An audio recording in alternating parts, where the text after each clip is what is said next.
maravilhosa! Sejam bem-vindos ao canal Português para Desesperados. Eu sou a professora Carol Mendonça e o vídeo de hoje é sobre a diferença entre o sujeito inexistente e o sujeito indeterminado, para você não confundir jamais. Vamos nessa?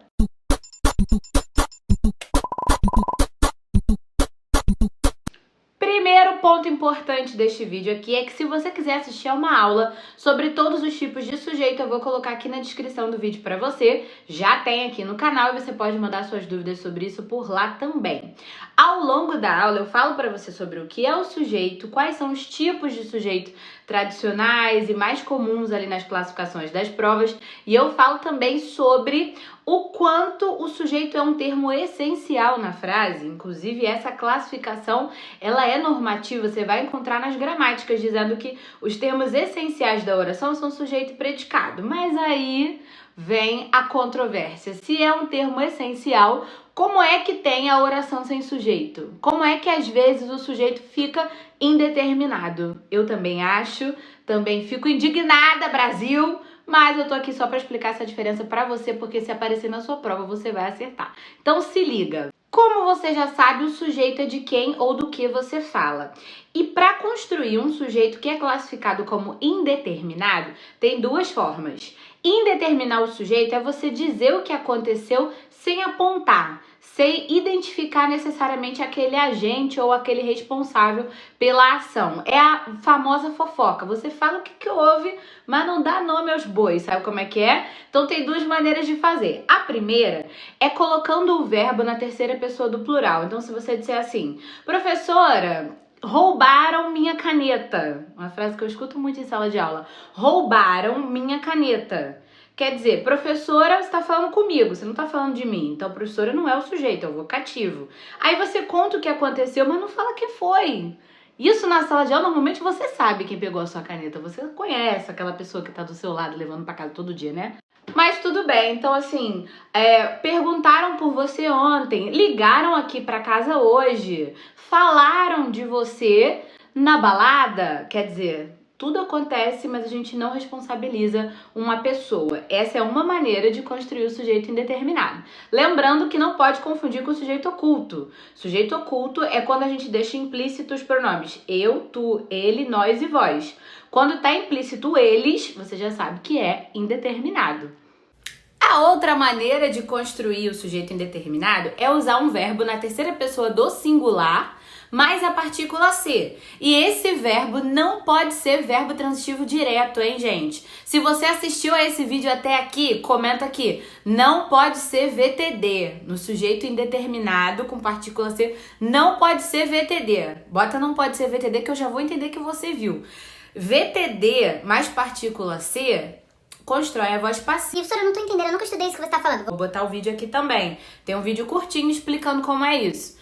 Tem que ser um verbo transitivo indireto ou um verbo intransitivo. Vou te dar um exemplo com transitivo indireto, ó. Precisa-se de funcionários. Precisa é o verbo no singular. Eu preciso, tu precisas, ele precisa, mais a partícula ser. Eu falo pra você o que tá acontecendo, mas eu não falo quem é. Quem é que precisa, com quem você tem que falar, eu só te dou o panorama da situação. Entendeu? Vou te dar um exemplo com o verbo intransitivo, ó. Dorme-se bem. Verbo dormir, não tem complemento, mas a partícula ser. E a partícula ser pode vir antes, não tem problema. Aqui se dorme bem, né? Poderia ser dorme-se bem aqui também, seria indeterminado da mesma forma. Em resumo, sujeito indeterminado ou é terceira pessoa do plural, como em roubaram minha caneta, ou é terceira do singular mais partícula ser, lembrando que não pode ser VTD. Agora vamos falar do sujeito inexistente, que também pode ser chamado de OSS, oração sem sujeito. Tem alguns casos em que simplesmente a frase fica sem sujeito, é tudo predicado. Professora, mas como é que vai ser isso? Vai ser assim, ó, você vai lembrar, você vai decorar, vai colocar na veia esses 4 casos aqui que resumem bem a oração sem sujeito. Vamos nessa? Caso número 1, verbos que indicam fenômeno da natureza. Então, choveu muito ontem. Choveu, caiu, teve, rolou, foi, quem? Ninguém. Só Deus sabe, talvez ele mesmo. Não tem sujeito na frase. Aqui venta muito no final da tarde. Aqui venta. não tem sujeito. Isso aí é tudão predicado, tá? Primeiro caso, verbos que indicam o fenômeno da natureza. Cuidado com os casos em que você tem o fenômeno da natureza, mas tem um sujeito. Tipo assim, gotas geladas choveram durante a tempestade.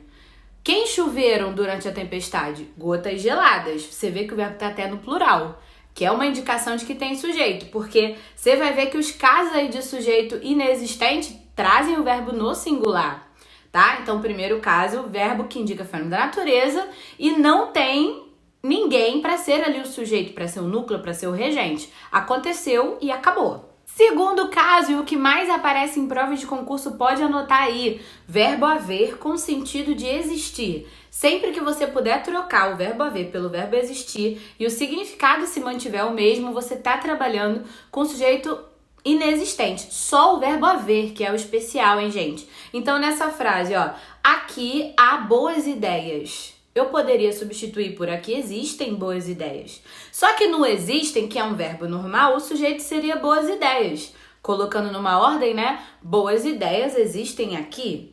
Mas, quando eu uso o verbo haver com esse sentido, a frase fica sem sujeito. Em aqui há boas ideias, esse há é verbo transitivo direto. Há o quê? Boas ideias, objeto direto. Aqui é o lugar, não influencia em nada, a frase não tem sujeito pra gente, tá? Verbo sempre no singular, inclusive se aparecer na locução verbal. Deve haver bons alunos aqui. Não digo devem haver. Ele e o auxiliar, o verbo haver e o auxiliar ficam no singular, porque essa frase não tem sujeito. Se não tem sujeito, não tem ninguém pra concordar. Fica no singular. Até rimei. Terceiro caso, são 4 verbos na indicação de tempo, você tem que saber de cabeça. Ser, estar, fazer e haver.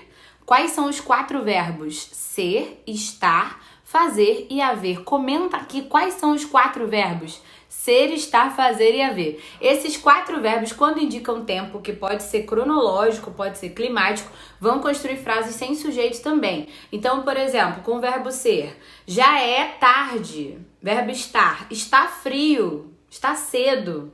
Verbo fazer, ó, faz horas que eu espero você. Tem 2 orações aí. A do faz é sem sujeito. Cheguei há muito tempo, quer dizer, cheguei a uma oração, aí tem sujeito oculto, eu. Agora, há muito tempo, essa oração do haver também sem sujeito. Lembrando que o verbo fazer e o verbo haver indicando tempo sempre vão indicar tempo passado. E mesmo que dê vontade de botar no plural, você não bota, porque oração sem sujeito, esses verbos ficam no singular. Existe uma ressalva de oração sem sujeito e que o verbo pode ir para o plural, que é o verbo ser indicando data ou hora. Rapidinho vou te falar como é que fica. No caso da data, com exceção do dia 1º, que fica sempre no singular, eu sempre vou dizer hoje é 1º de outubro, não vou dizer hoje são, em nenhuma situação, porque o 1º ou 1 é singular. Todos os outros dias você pode dizer hoje é ou hoje são. Se disser hoje é, fica subentendido dia 2, dia 3. Se você disser são, fica a concordância com o número, tá certo também. E no caso da hora, do 12 até o 13h59 ou do 0 até 1h59, você diz é.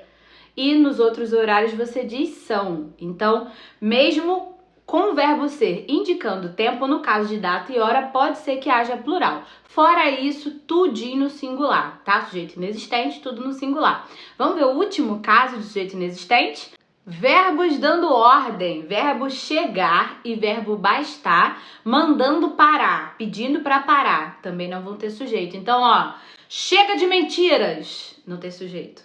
Basta de conversa. Essa é da sala de aula clássica também, não tem sujeito, tá? Então você fica ligadinho, lembrando que é pedindo pra parar. Se eu disser assim, ó, chega aqui, eu não tô pedindo pra parar, eu tô pedindo pra você vir. Esse caso tem que ter sujeito, né? O tu escondido, chega tu aqui. Agora, chega de briga, não quero mais saber. Chega de briga, sujeito inexistente. Beleza? Resumão, sujeito indeterminado, verbo no plural. Roubaram minha caneta, ou o verbo no singular mais partícula C que não seja VTD. Precisa-se de funcionários. Esses são indeterminados. Agora, oração sem sujeito ou sujeito inexistente. Verbos com fenômeno da natureza, verbo haver com sentido de existir, verbos ser, estar, fazer e haver indicando tempo, ou verbo chegar e verbo bastar pedindo para parar, tá bom? Não tem jeito, vai passar. Eu sei que você não vai confundir mais isso daí, porque é muito importante essa diferença. Numa questão de classificação, é essencial que você não confunda, tá bom? Conheça o meu curso completo, seja meu aluno, aproveita, tem desconto rolando essa semana. Vou colocar tudo aqui na descrição do vídeo para você ficar time Carol Mendonça Real Oficial. Não esquece de comentar, de se inscrever no canal. Fala aqui se você gostou do vídeo, se você ficou com dúvida, pode mandar questão pra cá, a gente tá muito junto. Não tem jeito, eu tenho certeza que você vai conseguir a aprovação nessa prova com que você tanto sonha. Você precisa acreditar e fazer a sua parte todo dia. E se eu puder ajudar, eu vou ficar muito feliz, tá bom? Até o próximo vídeo, um beijo e tchau, tchau!